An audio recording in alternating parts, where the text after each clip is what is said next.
What's up, everybody? This is Pastor Colt Straub Pastor Jonathan Brim, JB, they call me. from the Other Pastors podcast, and we're excited to be meeting with you again.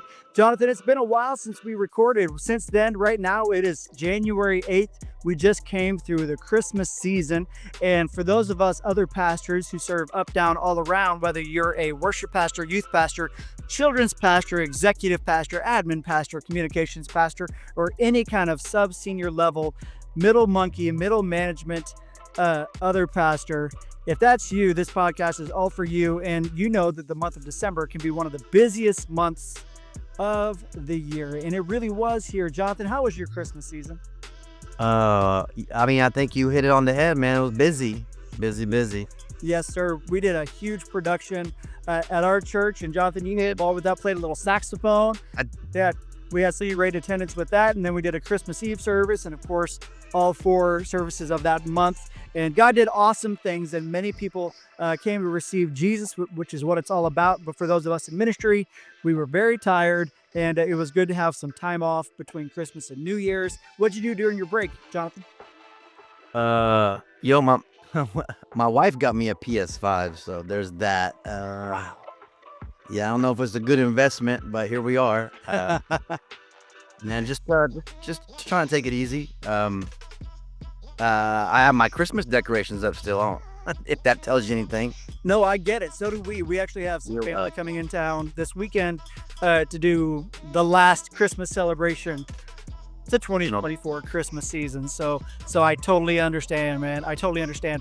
Hey, today I'm excited because we are going to be sharing an interview we did a couple of months ago with a youth pastor by the name of Kirby Neely. And he's a youth pastor his entire adult life for over 20 years. Absolutely. He has some powerful insights, Jonathan, and I'm excited for everybody else to be able to hear the things that we heard from Kirby on that day. But before we jump into that, I have been reading from a book called Leading from the Middle by Scott Motz, and there's some incredible teachings about, this podcast, again, is about leading up, about leading down, and leading all around, which means leading up, being an influence on those who are your oversight, your overseers, be it your senior pastor, your executive pastor, and then leading down, leading those people you oversee, how we can have an effective influence on them, and then leading all around, how we can be an influence on our peers in ministry. And so over the next 3 podcasts, we're going to just spend a couple of minutes talking about each one of those and giving just a couple of pointers. We want to have a great conversation because, again, Jonathan and I have both been in ministry for a very long time, but for a hot minute, exactly. Yeah. And so we want to be able to give some great insight. And maybe if you're watching online and you have some other ideas about this, leave something in the comments section, be it on TikTok, YouTube, Facebook, Instagram. Did I miss anything? Facebook? No, I think that's about it. Whatever you're watching this on, leave some comments in the comments section. All right. So we're going to start with the first one, and that would be leading up. When it comes to leading up in ministry, there are 3 critical principles that can transform your relationship with senior leadership. And today we'll explore these principles and see how they've played out in the ministry of our guest, Kirby Neely. So the first point, and when leading up, because we want to have a great influence, we don't want to just like come to work and do our job, but we want to be able to have a good influence positively on the whole organization. And oftentimes that involves being a positive influence upward towards your senior leadership. I know we have, Jonathan and I have both been serving under Pastor Ron McKee for the last, Jonathan for the last 6 years, and for me for the last 11 years. And we have an incredible pastor, and we pray for him. We lift him up. But I've said many times that the primary reason that I have a job in this church is because Pastor Ron McKee does not play guitar or play keyboards or like to sing. And I kind of do that to kind of humble myself and say that I am here to support his vision and support his ministry. In my eyes and in my heart, God has anointed him to lead this house. And so I want to effectively come up underneath him to support his vision as it pertains to the music ministry, as it pertains to the creative arts department, over everything that I oversee. I want to be able to effectively line up with his vision and support him. And so there's 3 points that I want to talk about, and I'll just kind of point them out. And then Jonathan, if you want to jump in at any point, feel free. All right, buddy? So Yeah, I'll say the same for me. So I'll say the same for me, man. Like Pastor Ron McKee, for those of you that don't know him, he's been through the whole pipeline. I mean, talking about children's ministry, youth ministry. I mean, so if he wanted to do all this stuff, he could, right? But that's kind of how I feel like. I got 200 teenagers a week. He doesn't have the margin for that, so I'm aligning myself with his vision for youth ministry. And thankfully, I know a lot of you guys listening probably struggle with maybe not having a pastor that has a huge heart for youth ministry, but I'm blessed in that regard. So yeah, Absolutely. He has said multiple times that this church makes no apologies for how much money and resources we put towards our youth and our children's ministries. Because if we can, I believe Kirby talks about it in this podcast. If you could reach a kid at a young age, they will be a lifelong disciple. They will be somebody who does great things for the kingdom of God if you can reach sure. them at a young age. And so our church, and luckily our pastor, has such a heart for youth and kids. And I just pray that you guys, wherever you are, whatever church you're in, whatever position you're in, find yourself with a pastor with that kind of heart.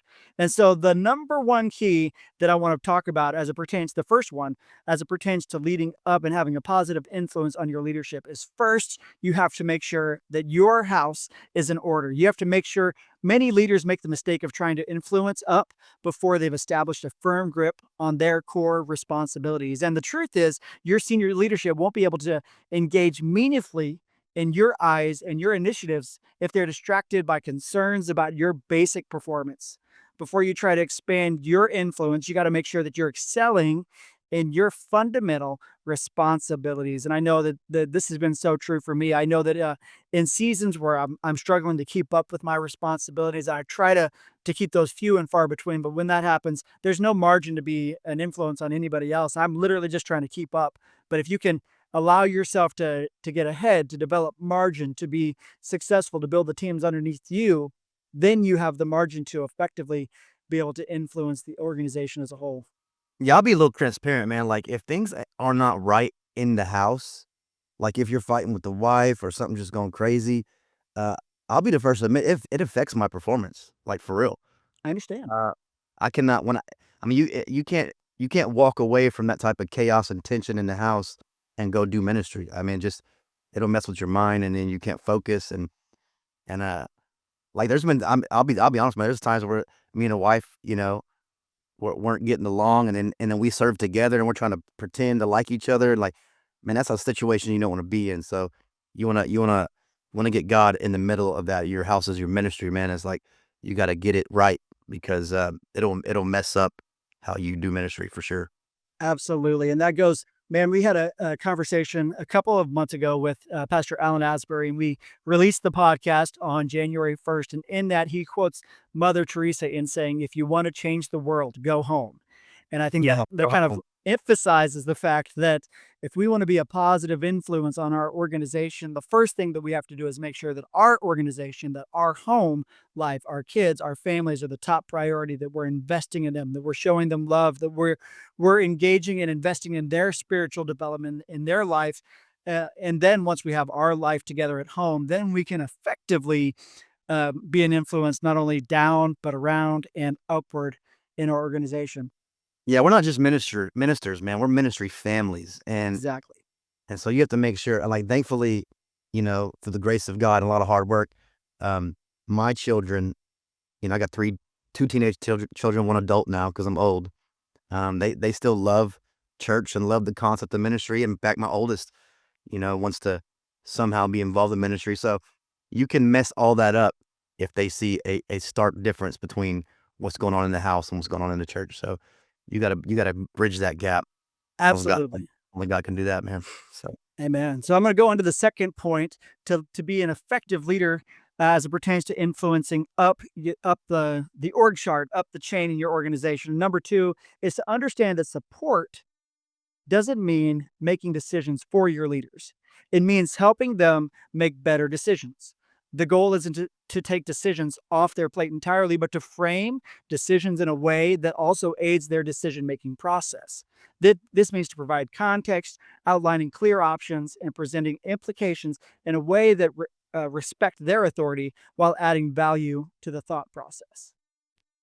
yeah, I was always told like don't come in with a complaint unless you have a solution. That is such So a you learn that in the military, bro. Like, yeah, yeah, yeah. It's funny because me and Colt, you and I are part of the executive team meetings, and it was kind of funny because a couple weeks ago, Colt and I were talking, you and I were talking, and we said, we're going to find out how much executive power we have. But yeah, just respectfully and subtly, presenting ideas. I think it's the way to do it, especially young guys. Because I see it on youth pastor groups. You got the 20-something year olds, and they think they're gonna go in there and tell their pastor what's what. Well, good luck with that, brother. Yeah, that's so true. And then we're going to jump to the third option, or the third key point to leading effectively up. And this is crucial, that when disagreements arise, and you know that disagreements will arise, discuss intent before content. Often defensive reactions from leadership aren't about the content of your ideas, but about the perceived intent. So before diving into the details of a disagreement, take time to establish your motivations and to build that trust up. And then remember that to avoid presumption about your boss's full situation, because there's often factors at play that you might not be aware of. But yeah, I love that point. And and you, even if you have leaders underneath you, it's such a difference when they approach you this way as well. And that's a teachable moment because I had a youth leader. He was not afraid to question my decisions, but he would always ask me, "Hey, can I just get some understanding behind a decision?" And 99% of the time, I would give him context, and he'd be like, "Oh, okay, I get it." And so we have to use that same mentality with our senior pastor or our next level leader, because like Colt said, man, we don't know what's going on. We don't know the big picture. So yeah. Absolutely. And so that's the 3 points to be effectively leading up your organization. And so next week we're going to talk about 3 points for effectively leading down your organization and coaching those who you oversee. All right, that about wraps up our conversation. Next, we're going to go right into our podcast where we get to interview a youth ministry veteran. He's been in youth ministry for 20-something years, and he don't plan on quitting, and neither should you. So let's interview Kirby Neely. The Other Pastors podcast is brought to you by CommissionedClothing.com. Christian apparel designed to fuel your ministry and mission. Every order comes with a You Are Loved wristband, empowering you to share the love of Christ with someone in need. Commissioned Clothing is all about spreading the message of Jesus and living out his mission to spread the gospel to the entire world. For special discounts, you can visit otherpastors.com. Otherwise, check out CommissionedClothing.com and join the movement. And we're back here at the Other Pastors podcast, and we have a special guest today, Mr. Kirby Neely, who we had a pleasure of meeting at the Desperation Conference in the beautiful Colorado Springs. And Kirby serves as staff at Woodman Valley Chapel, and he's been a youth pastor for over 2 decades, by the way.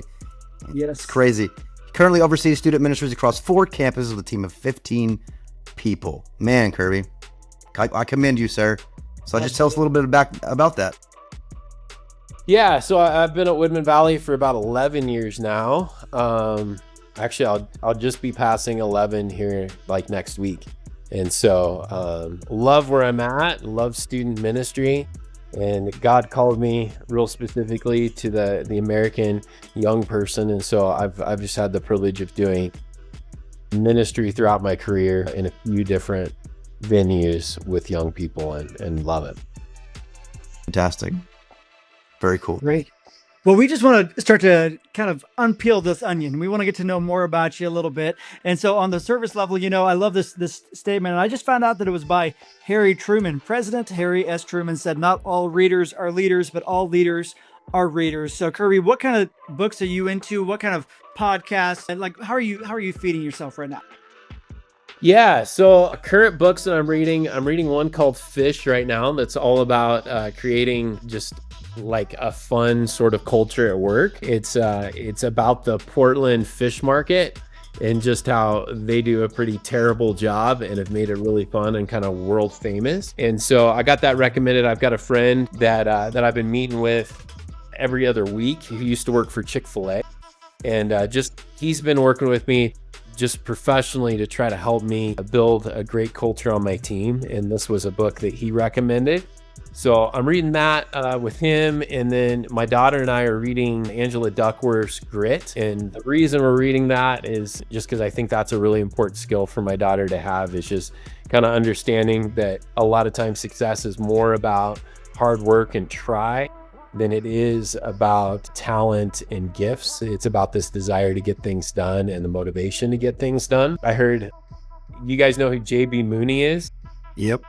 Yeah, the bull rider. And so I heard an interview with him. I guess he's retired. He's like the best bull rider ever.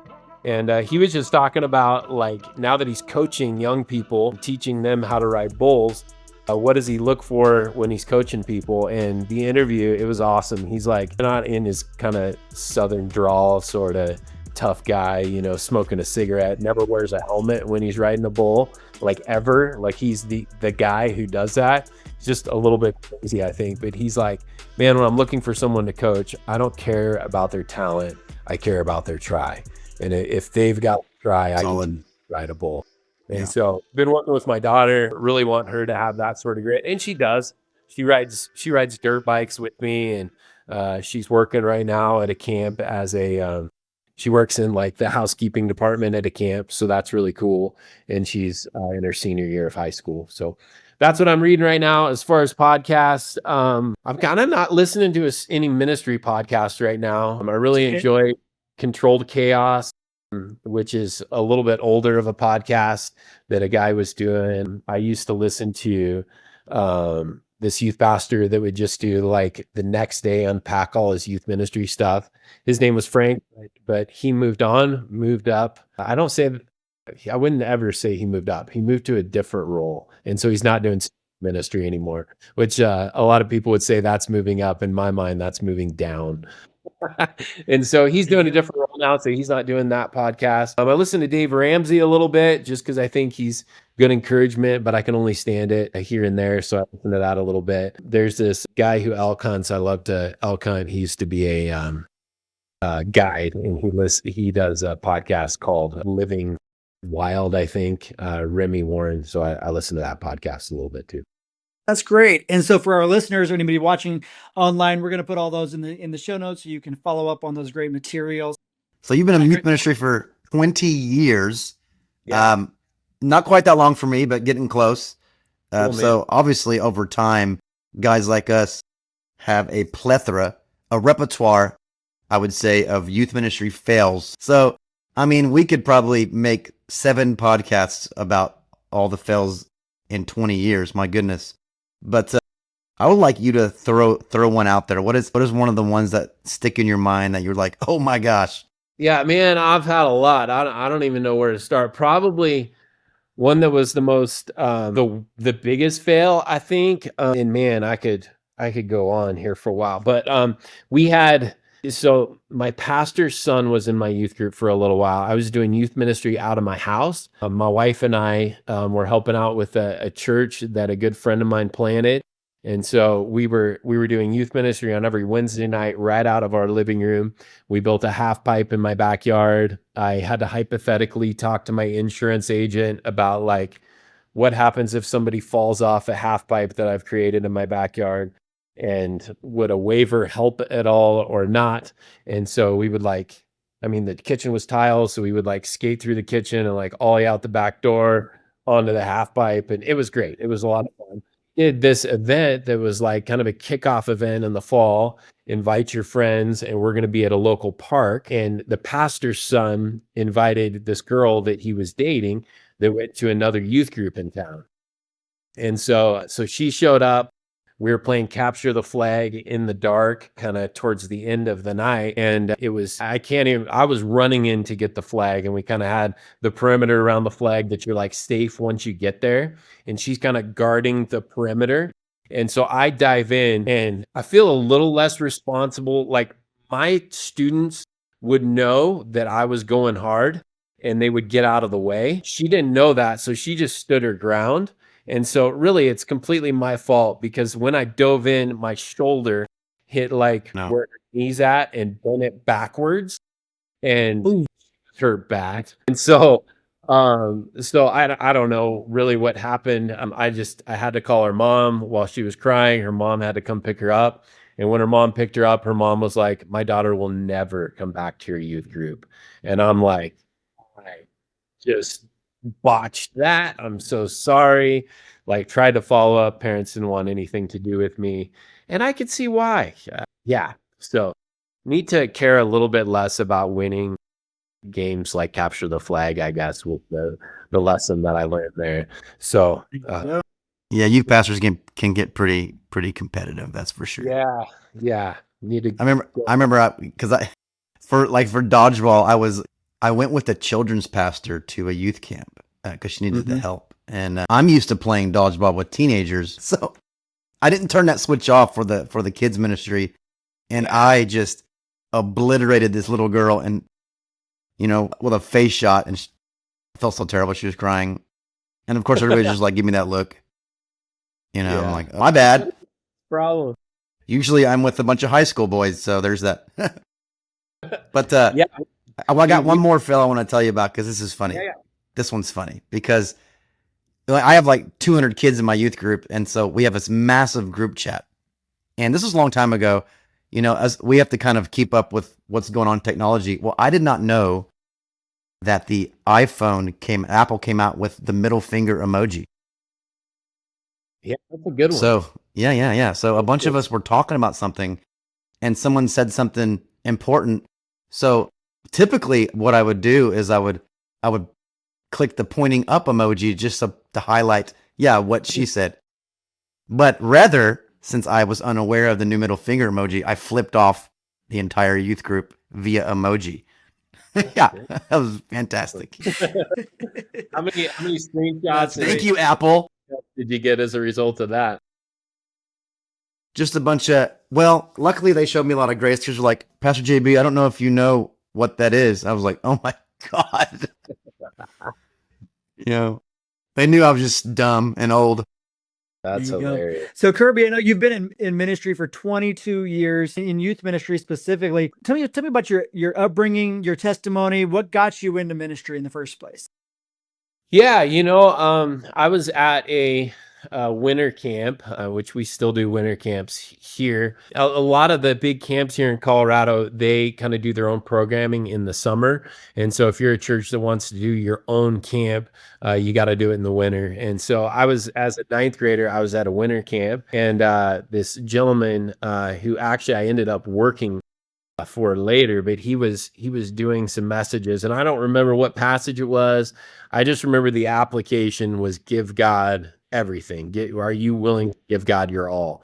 And I was praying after that, and I just felt the Lord kind of impress upon me, like, are you serious about giving me your all? And I was like, absolutely. Up until that point, I just wanted to grow up and make a lot of money. That was kind of my life goal.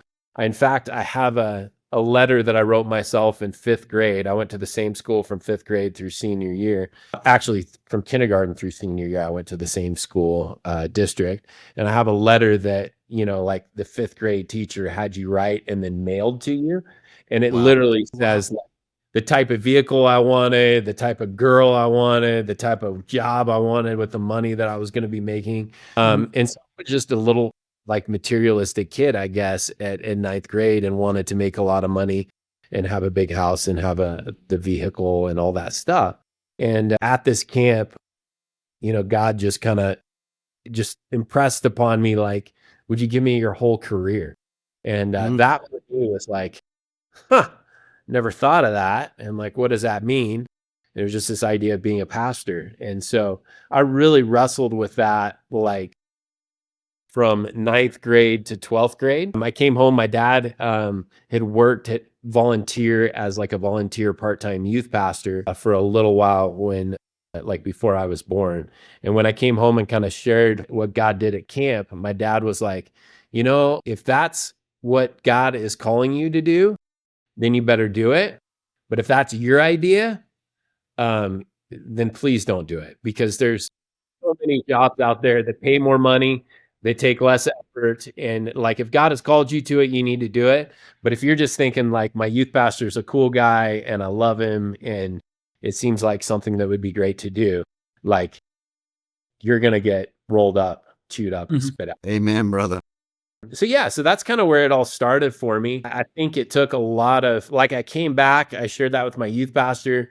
My brother had a pretty, kind of around that time, he had just kind of a life change, and God really encountered him as well. And so he started kind of mentoring me, and he got me involved in ministry like immediately. We used to do this junior high thing that was called Friday Night Extreme at my church. And it was a bunch of college guys, which my brother was one of them. And then I ran the sound. And we would do crazy stuff with junior hires one Friday night a month. Like we would do a toga party, which you do that with college kids, not like, middle schoolers, but we would do that. And then we did I remember one time we did that, and then we did like races. Our church kind of had like this big loop of a hallway. And so hooked up big wheels with sheets behind, and everybody's dressed in toga. And then you got to pull it like it's a chariot around this circle in the hallway. And I That sounds remember one of the fantastic. students went around a corner and caught their head on a corner and like busted their head open. And we had all the lights off because we thought that would make it even cooler, right? Man, you're literally speaking my language, dude. And she's like bleeding all over the place. And we go back and look, and there's like blood down the carpet and blood all over the wall. And so, so I got involved in that as a ninth grader. I started running sound, and then my youth pastor was like, you need to teach, you need to be involved in discussion groups and stuff. And so I just jumped right into ministry and started experiencing it and seeing if that was actually, what God was calling me to, or if it was just bad pizza at winter camp. Absolutely. my- And that, good. My first church had the same looped hallway, and it was just so funny you're saying that because like the amount of collisions that happened were just unreal. And what's funny is we would turn the lights off too, Heck and yeah. we play this dumb game called The Hunted. It's a Yeah. long story, but it was one of those ideas. So Yeah, those things you could get away with in student ministry that you just can't. I mean, we came up with a game where, and again, it was just college students and like myself, like, here, you guys are in charge of this. Where like we took 1x2s or 1x4s, and it was like everybody's got to make skis. And then one group was like, we're going to ride them down the stairs. And we're like, that's a great idea. And like blew out a hole in the wall going down the stairs. my God. And so it was really fun. But that's also the first opportunity I got to preach. And I remember preaching about, my illustration was a box that was empty, and like, you got to have faith, but you can't see it. Like, you got to have air to breathe and to live, but you can't see it. And so my whole illustration was like, there's a box up there that has something in it that everyone needs to survive, that everyone needs. And I'm telling middle schoolers, they're all like, it's air. I thought that was more tricky than, They took all the fun out of it. yeah. Yeah, they were on to me quick, but. So I know you've been in ministry, 22 years, and one of, Jonathan and I saw you doing a leadership breakout at the Despo conference in July, and it just totally spoke our language, because you were talking about kind of some of the highs and lows of being in ministry for 22 years, especially youth ministry, where statistically the average youth leader is in ministry for 18 months now. And so would you talk about that a little bit, and kind of like some of the highs and lows, and how you've really pressed through, and maybe even beyond just like the mental challenge of it, but even like just any things that a young youth pastor can do to set themselves up for success for a long tenure in ministry? Yeah, I think in ministry, in student ministry particularly, I think you have to look at kind of an average of your weeks versus look week after week. I know there's plenty of weeks that I go home and I'm like, man, I don't know if I'm making a difference at all. I don't know if they're listening, and I don't know if it's like, sometimes it's probably just the phase of the moon that kids are going nuts, and that's the reason that it's a hard week. And then I have weeks that I'm like, man, they're getting it. Like, we're making a difference. We're pushing back the darkness. And so I think that's really important, is looking at the big picture. I think oftentimes guys in student ministry will have a bad few weeks, and it'll be really discouraging and like enough to throw in the towel. Where I think if you step back and like push through those few weeks, like have the grit to get through those few weeks and continue, like you get to see like, actually, no, I am making a difference. It's just, it's a little bit seasonal and a little bit cyclical. Yeah. As far as my like tenure in student ministry, a big part that's really helped me is my wife and I are a team in ministry. We do only have one kid, and we kind of made that decision after we had one kid. We were actually, medically, we were told we probably shouldn't have any kids. And so when we were engaged, my wife had some health issues, and doctor like diagnosed her and knew we were engaged, like comes into the hospital room, like tear in his eye, like, "Hey guys, you probably shouldn't have any kids. You're like my wife's body just wasn't capable of bearing kids at that point." We were like, "Awesome. Like, we're not upset. That's great. Like, this is the Lord's leading and it's okay. We won't have kids." And so we had just kind of planned that, but it didn't happen exactly like that. And just kind of happens. And so my daughter has been such a blessing to us and such a joy to us. And gosh, the Lord knew what we needed way more than what we knew. Right. And she's been incredible. But we had one kid, and we were like, I think this is like we get to work with a lot of kids, we get to work with a lot of people, and I think one is probably the right fit for our family. And so that's a big component of it. Is my daughter has kind of been all in with ministry as well. And that's hard because ministry asks a lot of us, and I don't ever want her to, just kind of hold a grudge against ministry, Ooh. and I think that happens in a lot of scenarios in pastors' lives, and so we've been real deliberate with her to take her along and make her a part of the ministry, even since she was real little. My wife works for a ministry as well, and so she does a lot of traveling. And so my daughter was telling me this morning at breakfast that she's done 17 missions trips. And so for a senior in high school, that's a lot of missions trips for someone to do. My daughter's a small group leader for younger girls. I think she's leading 8th grade girls this year. My daughter has served in tech over the years. She's helped with worship a little bit over the years. And so it's always been something that we've done as a family. Currently, in the role that I'm in, my wife isn't like required. There have been roles that I've been in where I didn't have somebody to work in the nursery. I didn't have somebody to lead worship. And so my wife was weekly leading worship with me in student ministry, or, in the nursery, she was working and serving with little guys. But currently that's not the situation. But she's still available. She's still around, and she still does come do ministry with me as well. And so I think that's a big part of my longevity is like we're both in this together, which is hilarious. My wife in high school told the Lord that she never wanted to marry a pastor, like anybody but a pastor. And here we are. Haha. Yeah. And so caution you on telling the Lord anything but, I guess, on anything. That's funny. Mine was opposite. My wife wanted to marry a pastor, and when she met me in high school, I said, "In your freaking dreams." And then Yeah. My wife literally told me, like on our second date, she's like, I have no interest in being a pastor's wife. Like she knew me, I was the worship pastor, but like she just saw me as like the piano player on the stage. And as I was telling her about my aspirations of like wanting to get into ministry, she was like, "Oh man, I didn't want to be a pastor's wife." But God has a way of taking our plans and throwing them out the window. man, I appreciate some of the things you said, Kirby, because I literally talked about that in another podcast. But I have three kids. Two of them are in the youth group. One of them has graduated, and I have always been important to me to involve them in the ministry. In fact, when I took over the current ministry, they had a no kids allowed policy. And I said, absolutely not. I actually converted a room in our youth facility to a childcare room. And I'm just a big advocate of having the kids around so they don't resent it. Yeah. And I was saying the last podcast we did that if I cancel a Wednesday service, if it's weather or whatever, my kids are the most mad out of everybody.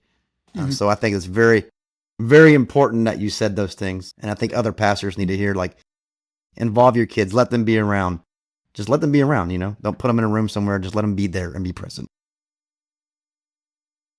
For sure. Yeah, And so it's an go ahead. interesting dynamic with the scope of my ministry now. Like I know a lot of students, my daughter's a senior in high school at probably our biggest school. And so we're kind of working through the dynamic now of like, it's kind of odd for her that so many people know me and know of her. And like, how do we work that out? Because I think her closest friends are people that don't go to our church that she's now brought to our church, but don't have kind of a background with our church.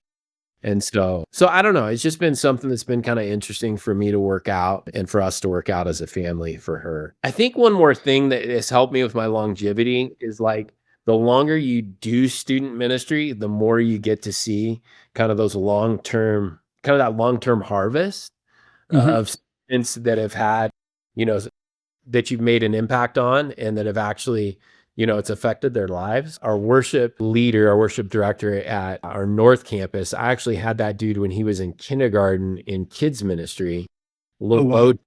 and man, he is so anointed and gifted, incredible leader. And I just feel so proud that I got to be a part of his development. Though it was very small. His family moved in first grade. And so I just got to know him when he was just a little guy. I did a wedding last Monday for a former student who's getting married. And just hearing about kind of her journey as they shared, the or the groom's, I don't know, you got like the best man, and then you got like the maid of honor. The maid of honor shared at the wedding and kind of told the story of how they Maid met of each honor. other. Yeah. Yeah, Mhm. yeah, and the maid of honor just talked about that, they met each other at a Bible study that these students participated in post youth group. This young lady went on a missions trip with my wife to Kenya, got to serve in a hospital, and that's where she decided she wants to be a nurse, and now she's a nurse. And so just getting to see like, wow, that was long-term impact that we had. Well, Kirby, in some of our earlier conversations, we're getting ready for this podcast. You had mentioned some challenges you've been facing about completely restructuring your team, having team members step down, and having to just keep momentum going. And honestly, I really related to that because I kind of had to, when I got to this current position, I had to rebuild an entire team. So, just kind of touch on what that process has been like. How do you keep the momentum? How do you recast vision and keep the train on the rails?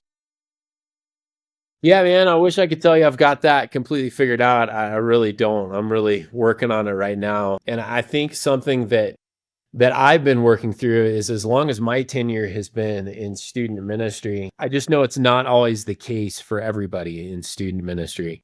And in my For role, sure.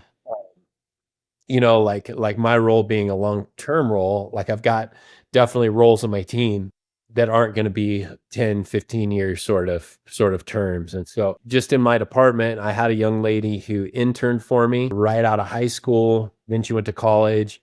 And then in college, she did another internship as kind of a practicum, and ended up hiring her, just seeing a lot of really great administration and strategic gifts that she had. And so hired her onto the team, and then kind of built a role around her. And her and I were leading the department together. And she recently had a baby, which really happy for her, really awesome for her. But really like hard for me, because like as she phased out of her role, and she's still helping us in a lot of ways until we can get her replaced. It's just been really hard to try to figure out how are we going to restructure, and thinking long term. Our church kind of continues to grow, and God's been so faithful. And so we're always trying to think like longer term, how do we structure this? Not just so we're prepared for right now, but if God continues to grow 5 years and we've got more campuses and more people and more students, like how are we poised so that we're ready for that and we can be good stewards of that?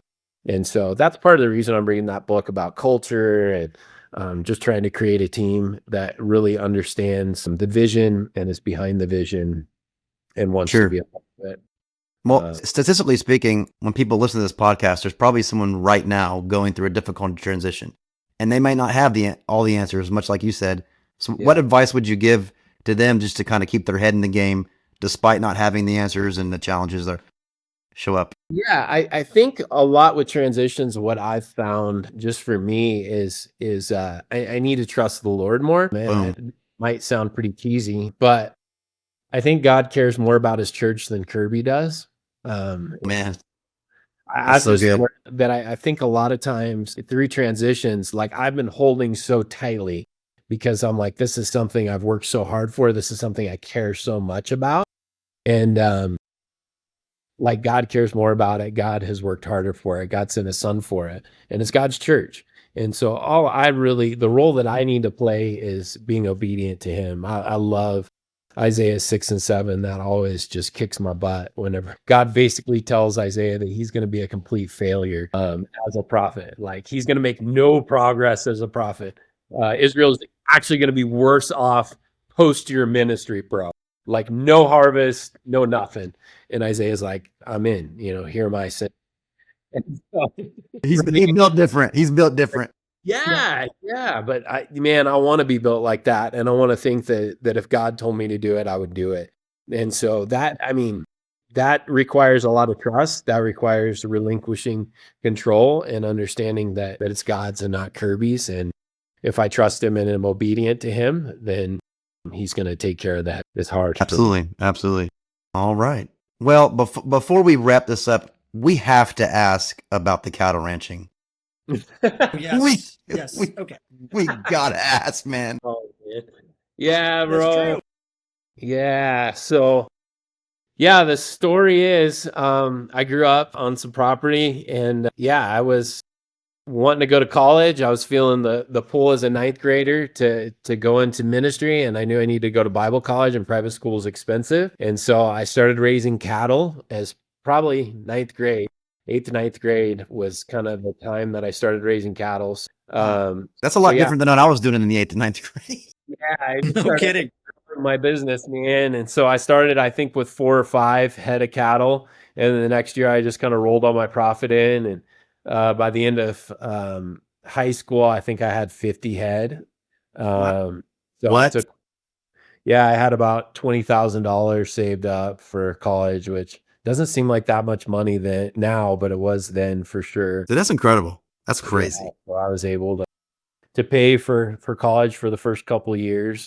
It just kind of cash flow it as a result. And it was good for me. I think I shared it, but it was really good for me as well, not just the money wise, but also like, I don't want to do this kind of work for the rest of my life.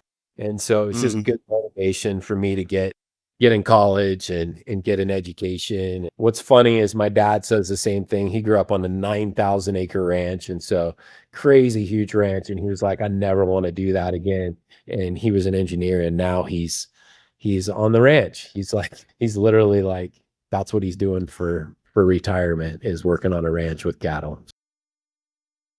Well, okay, so obviously we've had some discussions about what this podcast is all about. Those of us that lead from the middle, we don't carry the vision. We always answer to somebody, leading up, leading down. And so we want to know, and like I said, like we mentioned earlier, you had some pretty profound things to say to those of us at that conference we went to. So for the listeners who are in middle ministry and serving as an other pastor, what advice would you give to them? Like how to play the long game and stay and have longevity and keep the passion going?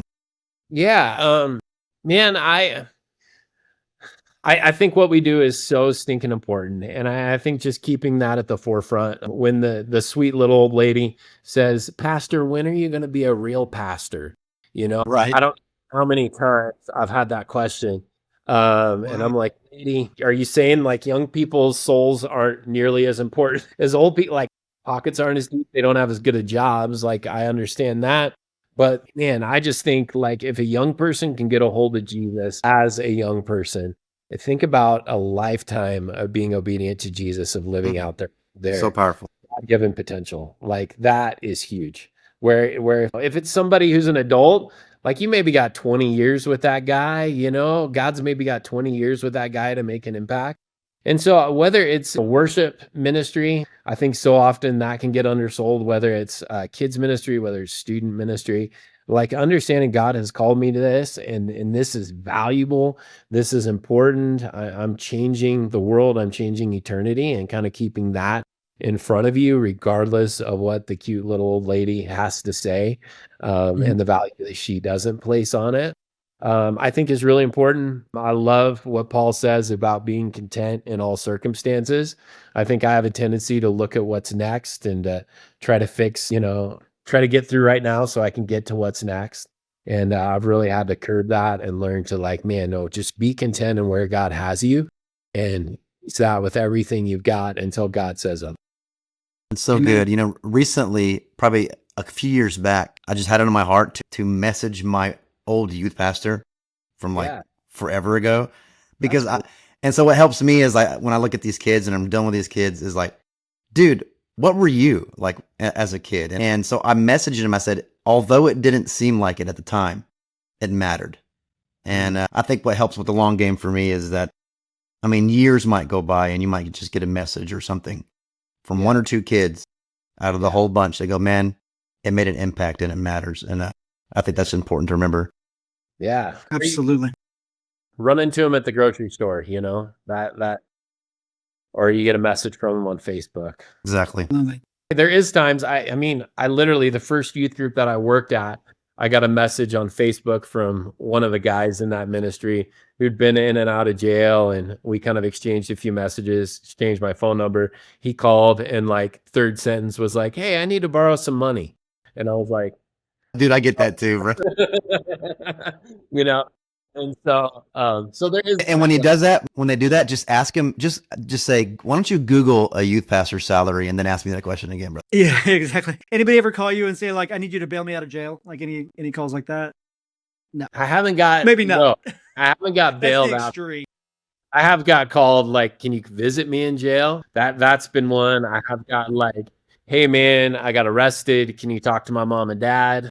I have got, man, I had a young man who let me know on a Sunday night that he was sleeping with his girlfriend and her parents had caught them, and that he was really nervous to go home and talk to his parents about it because they had said, "If you don't tell your parents, then I'm going to tell your parents." So he was like, "Hey man, what are you doing later?" And I was like, No. "I guess I'm sitting in your living room with your mom and dad while you explain what happened." And he was like, "Could you do that?" Yeah. Sure.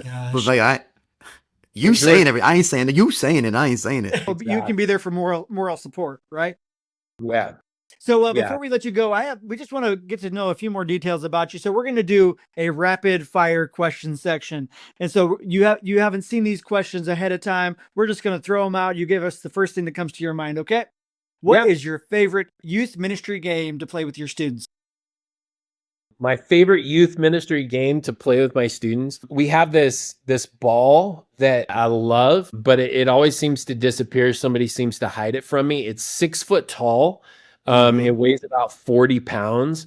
And so you can do some incredible games with it, like crab soccer, or the one where you like number everyone off and then they come running and they try to push the ball to the other side.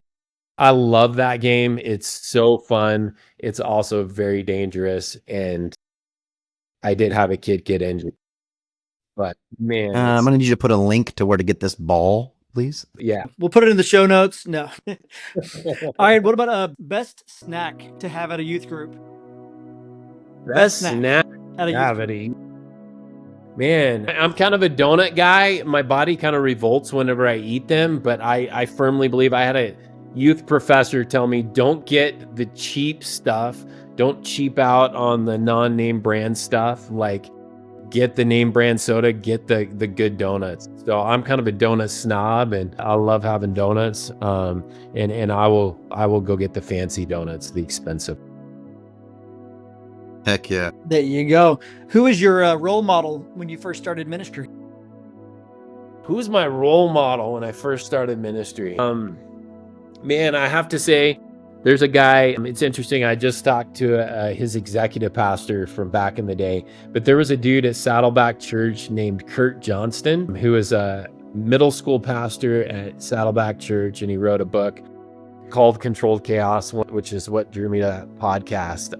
But he came and did a winter camp one year when I was a kid, and it was closer to like my senior year, and I asked him to pray for me, and just love that guy, love his approach to ministry and what he was doing. I have no idea what he's doing right now. I actually talked to this guy who used to be his executive pastor last weekend, and he was like, "I'm going to send Kurt a text and tell him that he made an impact on you." But yeah, I looked up to that guy a lot. He was awesome. Awesome. Dream youth camp location, mountain or beach? Now, I know you're in Colorado Springs, so this might be a little, tilted one direction, but mountain or beach for a youth camp? Yeah, man, we do mountains every time. We do youth camp in Estes Park right now with our middle schoolers and our high schoolers, which is right on the edge of Rocky Mountain National Park. And we will have elk walking right through the camp and bears. Do you guys do YMCA? Yeah. And so yeah, we did a camp at the YMCA in the Rockies in 2021. Yeah, right on. Beautiful. You can't beat that. It's actually the only camp in Colorado that we can fit in now, just with the size of our middle school and our high school ministry. So it's kind of our choices. Yeah, but the place is awesome. They've been so good to us. And so I would have to say beach, because I've never done a camp at a beach. When I was young and we were doing, and I did an internship, we did a camp in the summer at Lake McConaughey, Nebraska. And so that was kind of beachy, but not quite in the middle of Nebraska. So I would say beach would be really cool. I have yet to experience that. Yeah, for camping. sure. Nice. And then I'll just ask one more, okay? What is one thing that you always pack for the youth group? It can't just be like, socks and underwear. What is one thing like that we wouldn't expect that you always pack for your youth group trip? Youth group trip? Yes. Okay. Man, we do a lot of mission trips in the summer, and we do like 15 here at Woodman, and Yeah. hundreds of students. I think 268 was our number this last year, and we're going to have more this year. And this last year, we did like a trip up the Amazon in Peru in a really remote area. And I just happened to go to Costco and buy a bunch of like Cliff bars and the Nature Valley bars. And they saved our butts so much, because there was multiple times we had to skip meals. And so I will now on, I always brought those for myself, but I'm just bringing those as like, man, supplies in general for students. Mint chocolate Cliff bars, dude. Woo! Boy, that would hit different. Absolutely. It's great. All right, so we're about to wrap up. So if you don't have any final thoughts, we'd love to hear them. But what we'd really like you to do is pray for the listeners, because they've just heard it from a guy who's played the long game. And I know you probably don't hear it a lot, but we respect and appreciate that. And I know that it would mean a lot if you would, because I'm sure there's people listening that will listen to this they're in it, man. They're struggling, and they're trying to go the distance. So just kind of saying a prayer for them, and I think it'd be really great. Yeah, man, I'd love to. Thank you. Thanks, buddy. Let me pray. Father, God, I'm grateful for the ministry that I've got to be a part of. Like, God, how cool is it that you could have done ministry so much better yourself than we ever can, but yet, God, you invited us into it. You told us to go and make disciples. And so, God, I pray for all of the folks out there who are my colleagues, who are my friends working alongside me to grow your kingdom. God, those who may be discouraged, who maybe had a hard week, maybe had some parents, some congregants, maybe some parents who haven't liked decisions, maybe some parents who are frustrated about something, maybe some congregants like the music is too loud, the decisions that are going on behind the scenes haven't served their family really well. Maybe it's been an oversight. God, I just pray that you will give my friends grace towards the people who they're serving with. And God, that you will give those that are being served, that you'll give them grace for my friends. And God, I do pray that they could see the long game, that they could see the harvest. God, I know sometimes it's a lot of sowing and not a lot of reaping. And so I do pray that everybody listening will get to experience some of that reaping, some of that enjoying of the harvest, some of that difference that's being made. And God, that could be an average for them that really evens out a lot of those really tough, really hard things. God, I know your kingdom is unique. God, that you've gifted all of us differently. And God, I know you haven't gifted all of us to lead a church, to plan a church. God, that you haven't gifted all of us to be in the workplace. And God, that you called some of us to a ministry that to many other folks looks like something that's temporary, looks like a stepping stone. And so God, I pray against us adopting those feelings and us, God, just being fully in where you have us currently. God, help to be content in all circumstances until you say otherwise. In the name of Jesus, I pray. Amen. Amen. So Amen. good. Amen. So Absolutely. Kirby, thank you so much for taking the time to hang out with us today. If you've been enjoying this podcast, if you're watching on YouTube, make sure you like and subscribe. If you're watching or listening or watching on Spotify or Apple Music or any other place, make sure one thing that really helps us out is if you leave a review of how this podcast has affected you, how it's encouraged you. It just helps us get out to more people. And again, thank you so much for tuning in. This is the Other Pastors Podcast, serving up, down, all around. You're not the main man on campus. You're the other pastor. This podcast is for you, and thank you so much for tuning in. We'll see you next time. Hey, are you a youth worker or youth pastor looking for ready-to-use resources? Well, look no further than downloadyouthministry.com. This is a content-filled location with all types of curriculums, games, sermons, video content. I mean, you name it, it's there. Submitted by youth pastors and youth workers just like you. It's tried, it's tested. You don't have to reinvent the wheel. There's so many amazing things already out there. So sign up today at downloadyouthministry.com. I've been a member for 10 years, so it's amazing.